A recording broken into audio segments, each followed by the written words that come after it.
Hello there, everyone. Welcome back to Press for Truth TV. Today is Friday, March the 23rd, 2012, and I can barely believe that we're already almost 3 months into the year. Time has just been flying by for me anyways.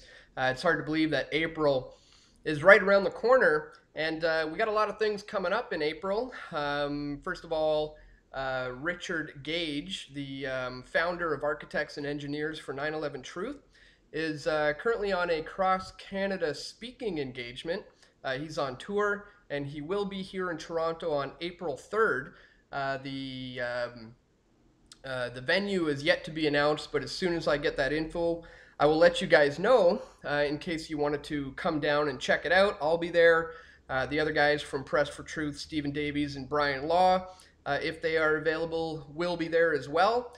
And we'll be there to document the event and, of course, to promote our upcoming DVD, which is also set to come out in April. April 9th, we are going to be releasing our newest DVD, the International Hearings into 9/11, Uncovering 10 Years of Deception. And of course, that entire DVD will be available to download for you, the Press for Truth TV subscribers, in the high quality download section. So you can go there when it comes out to download it. Or of course, if you wanted to actually purchase the physical DVD to have it in your collection, you can certainly do that as well. The link is available at pressfortruth.ca. There's a banner at the top of the page here that you can click on if you'd like to purchase that DVD. So a lot of good things coming up next month in April, and of course, as the weather continues to get nicer, we are looking forward to getting out there in the streets and doing more of what we do best, which is make videos. So speaking of getting out there, there is currently right now, in case you haven't heard, I thought maybe I'd mention this today because, as we know, the lamestream media is failing to do their job these days, and so that's where we come in to give you guys the information that matters to Canadians. And there is a absolutely huge protest going on right now in Montreal. Yesterday, there are reports that nearly 250,000 people took to the streets to protest the rising tuition fees. I've seen conflicting reports. Most people are saying about 200,000 people. Few people have reported nearly 250,000. So anywhere from 200 to 250,000 students took to the streets yesterday, and it's continuing on to today to raise awareness about the problems that they're having with the rising tuition fees. Obviously, it's no big secret that kids these days are coming out of the school completely up to their neck in debt. It's more and more looking like a debt trap, an indoctrinating system, and a debt trap, rather than an education system. What it's supposed to be is developing the youngest and brightest minds to go on out there and be the leaders in society. That is slowly changing, and it's turning more into an indoctrination system and a complete debt trap. And this is certainly a common trend we're seeing all over the world, and certainly the last decade at least. Some of you may remember that I think it was just last year, there was that really big protest in London, England, very similar, where thousands and thousands of students took to the streets to protest the hike in tuition fees. The only difference is, though, what happened in London is there ended up being a huge clash with the police. Things got violent, things got out of control. A lot of the protesters were kind of ramming the police with their barricades, throwing things at the police, and there was just a huge clash and a complete clampdown on the movement and on the message.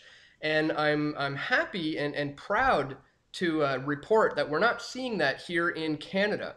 And I think it's important for people to understand that anytime you are demonstrating in large numbers like this, getting out into the streets because you want your voice to be heard, you want the government to take notice, any kind of violence will completely delegitimize your message. And there's no doubt the authorities understand that. They know this, and they will often try to provoke people into making the first move, throwing the first rock, or doing something that will provide the excuse for the police to clamp down on the protesters and completely silence their message.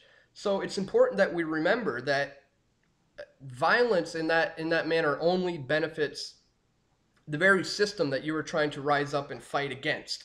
So I'm glad to see that we're not seeing any of that in Montreal. People are remaining calm and cool, and I certainly wish I could get down there. I wish I could have been there yesterday or today to make a trip down to Montreal to cover the event. But maybe sometime in the future I'll be able to do more trips like that and get out on the grounds and report on these kinds of stories as they're happening, where they're happening, because it's of utmost importance these days. Because we're seeing such an acceleration lately in this new world order agenda. Not only the complete invasion of Africa, many countries within that continent under AFRICOM, the International Criminal Court, and the United Nations. These things are accelerating all over the world. And recently in France, President Sarkozy is all over the news, mainly because of an incident that happened recently with a lone madman gunman who went on a shooting rampage and ended up tragically killing 7 people. And reports are coming out already trying to link this guy to Islamic extremism and trying to say that he was with Al-Qaeda. But the thing is, we see this time and time and time again with these lone nut crazy gunmen, where after the fact, the leader, like Sarkozy, will grandstand and sit there and pose as the savior of the situation. But what ends up happening is they will introduce insanely draconian laws to deal with the recent tragedy. For instance, Sarkozy has recently just given a speech where he has stated that he's trying to introduce laws, new legislations in France, where any citizen who looks at any websites that the French government deems to be hate speech or terrorist organizations, anybody who visits those kind of sites will be prosecuted to the full extent of the law. And now this is obviously a huge attack on free speech and the freedom of the internet. And it also begs the question, though, if you are going to crack down on your own citizens who are visiting these troubling websites, don't you have to know what websites people are looking at in the first place? So this is going to bring on more monitoring of online activity of activists, and it's shutting down the freedom of the internet. I mean, to say that they're not going to be allowed to just look at websites and they'll be prosecuted to the full extent of the law if they do. We know that the way that they define dangerous terrorist networks is not how the mainstream media would have you believe. In fact, here in Canada, the Canadian Security Intelligence Service considers me, Dan Dix of Press for Truth, a enemy of the state, dangerous terrorist network. That's right. They consider myself to be a dangerous enemy of the state and somebody who is a threat to them. Meanwhile, all I'm doing is trying to expose the corruption that's going on all around the world. But the question is, is Press for Truth going to be one of these websites that the people of France are not going to be able to look at? So, it's frustrating because time and time again, when these often these lone crazy gunmen come up, they use it as the pretext to install all these draconian laws that completely strip away people's rights. So this is currently going on in France right now. I'll put a link in the description to this speech that Sarkozy just made. And again, you know, it's disgusting to see the acceleration these days that the current global elite are working so hard on bringing us closer towards their vision of this new world order agenda. Everything being under the singular umbrella of the world government. And, you know, it makes me want to step up my game. It makes me want to get better at doing my daily shows here at Press for Truth, and I want to try to expand in as many ways as I can. I want to make this show as good as it can possibly be, because we are up against evil people who who are going for it now. I mean, the plan is accelerating at an exponential rate, so we have to pick up our efforts as well. And the amount of things that you can do is endless. You know, when I started trying to expose these things, I didn't know what I was doing. I just dove in head first.